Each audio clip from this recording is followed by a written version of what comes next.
I know it.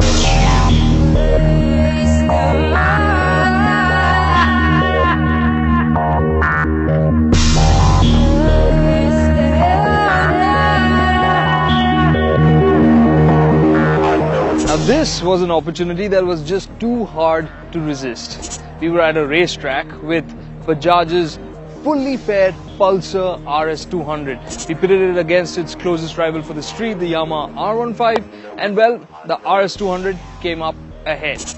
But now, here at the racetrack, we've got its sibling, the KTM RC200. For most people, this would be a foregone conclusion, but we wanted to know just how much of a difference would it be between these two bikes out on the track. So mechanically, these two motorcycles are very closely related, but there are differences. In terms of the engine, both bikes are fuel injected, but the Pulsar uses a triple spark head. Despite that, it is just a little bit down on power and torque when compared to the KTM.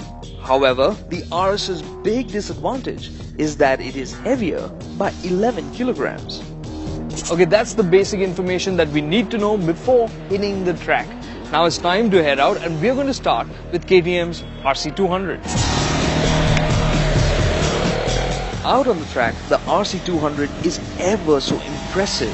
The rev-happy engine is eager, and it hauls the bike to a true top speed of 130 km an hour down the back straight. Through the longer corners and the flowing sections, the RC is the quicker motorcycle. That's because it has the tightly stacked gear ratios and more precise throttle response, which makes getting the right amount of power for every corner much easier and a lot more intuitive. In comparison, the RS200 requires larger throttle inputs to modulate speed, but the Pulsar has a few tricks up its sleeve. Despite being heavier and having a more upright stance, it has the edge in terms of top speed. Down the straight, it is 2 km an hour faster than the RC200, and it certainly isn't short of grunt either. Now this was a really pleasant surprise. We've liked the Pulsar RS200's motor out on the road, but it has managed to impress us out here even at this fast track.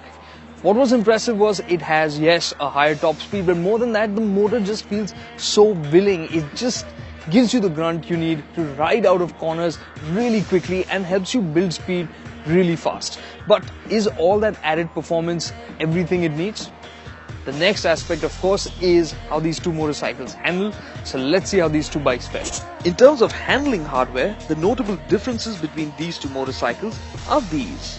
The RS uses telescopic forks instead of the beefy upside-down units on the KTM. The RS's tires, front and rear, are slimmer than the ones on the RC. Despite these hardware advantages, the RC weighs 11 kilograms less than the RS. It also packs a 1340mm wheelbase, which is tighter than the RS's 1355mm wheelbase. But when you hit the track on RS, it inspires a lot of confidence immediately. For one, you sit lower down, nestled in the bike. Then you have the grip from the superb MRF tires and the composure of the longer wheelbase. This lets you carry more speed through tighter corners on the Pulsar. But in the longer corners, the RS runs into trouble. Here the front and rear suspension setup feel out of sync, and it takes time to settle on a line, which means it takes longer to go hard on the gas. Also, the RS loses time in sections where one corner quickly leads into another, because it feels less responsive when changing directions quickly. The ABS-equipped brakes on the Pulsar had a lot of bite, but they were grabby, and this made late braking a little bit ragged. The RC, on the other hand, is cool and collected. It is sharper, more agile and more composed. This gives it an extra tenth of a second or a couple of extra kph in most corners and chicanes. In the faster sweeping corners, the composure of the RC lets you go on the gas earlier. And when you have to change directions quickly, it just flicks quicker, again letting you accelerate harder. So it may not have the stronger engine, but the dynamics make the most of every horsepower that the RC has. Sadly, the test bike was not in the best mechanical condition. and getting the best out of it wasn't as much fun as we would have expected. Well, we knew that this was a bit of a foregone conclusion. The RC200, of course, is clearly for the rider who wants a sportier motorcycle. It is the more expensive motorcycle and the one that you'd really want to pick if it's cornering that you'd want to do. Something that's quick but better for everyday use would be your RS200. But as we said, this is about track tests, this is about lap times, and the RC200 rules here. So, the lap times. Of my 4 laps on the RS200, the fastest was a 2 minute 21.6 second lap.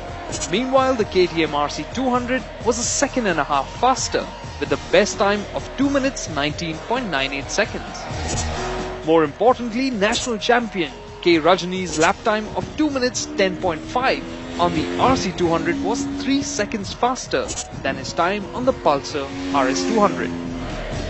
So whether it's in the hands of amateurs or professionals, the KTM RC200 stamps its advantage over the RS with authority. However, the Pulsar can hold its head high.